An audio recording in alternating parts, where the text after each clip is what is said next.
My name is Bruno Pasceri. I'm the president of Finance America Mortgage. We've been in business this is our 24th year. No one goes to college and says they want to be in the mortgage business, right? So I got into it like everyone else in an awkward way. So I was working, I'm an accountant by trade, that's my major in college, and I was working for a bank doing construction documents and doing all the accounting on their construction division. And the bank was taken over by the RTC in the S&L crisis. So basically the bank was shut down, and the RTC offered me a one-year contract to do workouts for the portfolio that the bank had. So I agreed to do that because I didn't have a job, right? So I took the one-year contract, and what happened was, when I was doing the workouts, you obviously needed end loans for the workouts. And at that point, I was 20-some years old, didn't even have any idea what an end loan was. So learned in a hurry that I needed to set these people up with mortgages at the end of this project. So I got involved with a local company here in Philadelphia. We worked closely together for that year in providing end loans for the borrowers in these workouts. And after the contract was up with the RTC, he asked if I wanted to go to work for him. And I did. Didn't have any idea that was a mortgage company, but I went to work for him. Started out doing accounting and doing workouts for him. And of course, as I was doing the accounting, I was doing the paychecks for the sales guys, and realized, wow, I think I can do that, and these guys were making a lot of money. So he gave me an opportunity to do the accounting work so that I had my salary, and I could sell on the side, which was a great way to get into the business because most people don't have that opportunity there. They go straight commission immediately. So I did, and 34, 35 years later, I'm still here in the business. Well, I think, I think it's just kind of who you are, I mean, I don't do anything different than who I am, right? I treat people fairly, I treat them with respect, but I do believe that, we spend an awful lot of time at work, no matter what your job is, whether you're, welding or, herding sheep. As workers, you spend a lot of time at your profession, right? So, I think it should be something that, you spend this time and everybody needs to have focus, right? So I read once a long, long time ago that culture isn't one thing in your company, it's the only thing in your company. So I tried to always follow that, that mantra. And I think, caring about your employees is the single most important thing, right? So if you have 100% employee satisfaction, you can do anything. You just can. I used to tell people all the time, I could move this building 6 inches without equipment. You try it. But I know the people would do that for me because I would do it for them. So I think it's more about really understanding that what we're doing here isn't really that important. We're not curing cancer. This isn't important. This is just a way we earn a living to do what is important to us, which is our families. So that kind of thing always just rang true to me, and I just wanted that to be part of who we were as a company. I wanted us to care more about the people, because if you do care about that, there will be a bottom line. So I never had to really worry about the bottom line, because everybody wanted to do well. They wanted to do good things. So it translates into profit ultimately. So so we were able to do that. Navigating through in this company through 23 years of ups and downs in the mortgage industry, especially the meltdown, we wouldn't have been able to do that without our culture. Our people wouldn't have stuck out. We lost no one in the meltdown. So, that's a pretty amazing thing. And I'd be honest with you, I wear that more as a badge of honor than I do any volume or profitability we've ever made is who we are as a company, who we are, what we are. And I think the other thing is I had a great business mentor.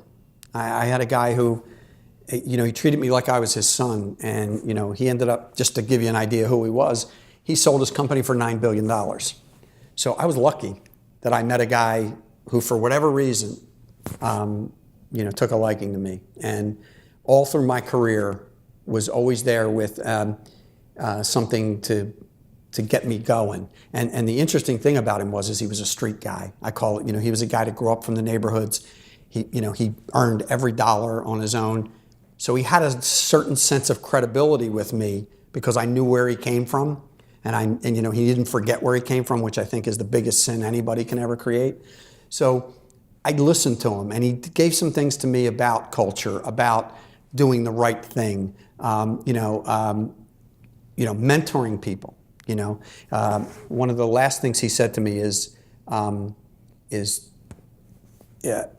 touch one person's life, and you've led an incredible life. And I'm fortunate because I get to touch a lot of people's lives in my position. So I've always paid attention to all the things that he's taught me over the years, and it's worked out great for me. Yeah, it's another one of those things that you learn a lot of hard lessons as you're growing up, and you try. Some of them you pass by and you don't take the lesson out of the thing. But for me, I got lucky on this one. It was a long time ago. We acquired a company, and it was going poorly, as most acquisitions do, right? So if I said it was black, they said it was purple, just because they wanted to. And this fight went on for probably 2 years. It was pretty painful. And so the operations manager one day came to me and said that she was going to have a layoff. She was going to lay a few people off, cut some people, some corners. And I said, it's your department. You do what you want to do. And so a few days later, you fast forward, my assistant calls me. I was at a golf charity outing playing golf. And she called me, and I picked the phone up, and she just had a couple of questions for me. She said, did you know that Angie was let go today? And I said, no, I didn't know that. And she said, did you know Angie's husband had terminal cancer? And I said, well, no, how I wouldn't know that. And she said, and her house is being foreclosed on. And she hung up on me. So I thought, whoa, I went home that night and I thought, well, we have to do something, right? I mean, you can't say your family if somebody's in trouble and you don't help them, right? So I came in that day and I told my assistant to get Angie on the phone. And she did. And I had a conversation with her, and I said, hey, I'm really sorry about what happened yesterday. And I understand that your husband is sick. And so I want to pay all your medical health benefits until you find another job. And, Angie was pretty emotional. And I said, and I don't mean to be personal, but I heard that your house is in a little trouble since your husband's been sick. And she said, yes, they're foreclosing. So I said, okay, so bring all the papers over, and I'm going to take care of it for you. And bring your mortgage stuff over, because I'll pay your mortgage until you get another job. And she was like floored. So thank God the mortgage was with Wells Fargo, who we were a huge customer of, and I could make that happen. It was a promise I probably shouldn't have made unless I knew I could get it done. But we were lucky, and we did get it done. And we paid her mortgage, and we paid her benefits. And the CFO was going crazy because, he was yelling at me because, well, she doesn't even work here anymore. What are you doing? And it wasn't the money, because the money was really almost nothing. It really, literally was. So I told him, I said, one thing that Mr. C, who was my mentor I mentioned to you earlier, always told me is do the right thing. And this is the right thing. We've changed her life. We've touched her life that maybe gave her a little glimpse of hope that she was going to make it. So he didn't get that. He didn't understand that. And I'm sitting in my office, and 2 hours later, I got a phone call from a guy who still works for us. And he was the owner of that company we acquired. And he said to me, it's over. So I was like, what's over? And he said, it's over now. We're part of the family. Never had another peep out of that acquisition. It went perfect, and they're all still here. So it told me that if you do the right thing, even though that's not why I did it, good things happen, right? So we formed, prior to the acquisition of Finance and Mercury, we formed Gateway Cares, and we help all of our employees when they're in trouble, because if you're a family, if it was your brother, you'd be the first guy there. You have to do that. So that's just the way we've done it. And we've done, I can't even tell you the number. It's an enormous number of campaigns we've done to help our people, and because as your company keeps growing, unfortunately, bad things are going to happen, to members of your family. So we did it, and we still do it today, and we take care of our people. We just finished a campaign, and we're going to continue to do that stuff. I mean, I just think it's important. Who are you? Yeah, I know. Oh my gosh.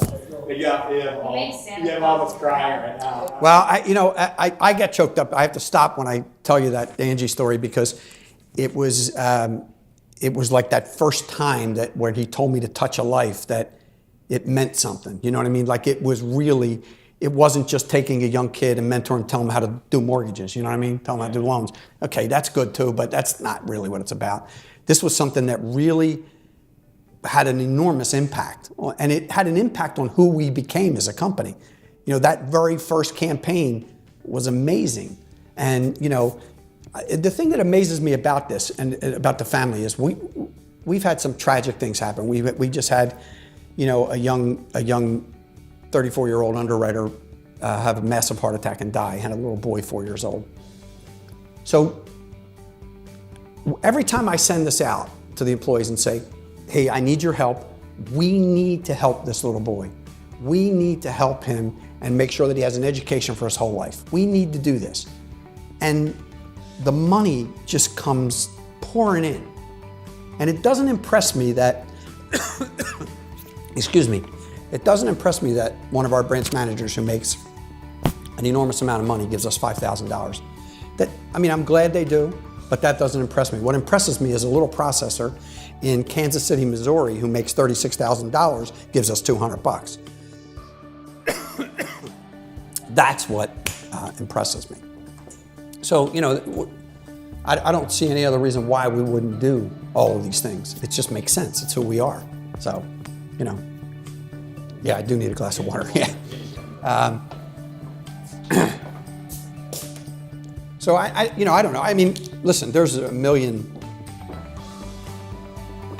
of those same stories that we've done. I mean, how do you, and I know you were part of it, you were there this year, when, the triplets all have brain tumors. That's impossible. You can't even imagine one of your children being sick, let alone all three of them.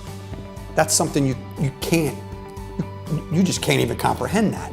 So our people, within 24 hours, surpassed our goal and limit, paid all their medical bills, and gave the family even over and above that money to support themselves, because they sold their car because they couldn't afford it because of the medical treatment.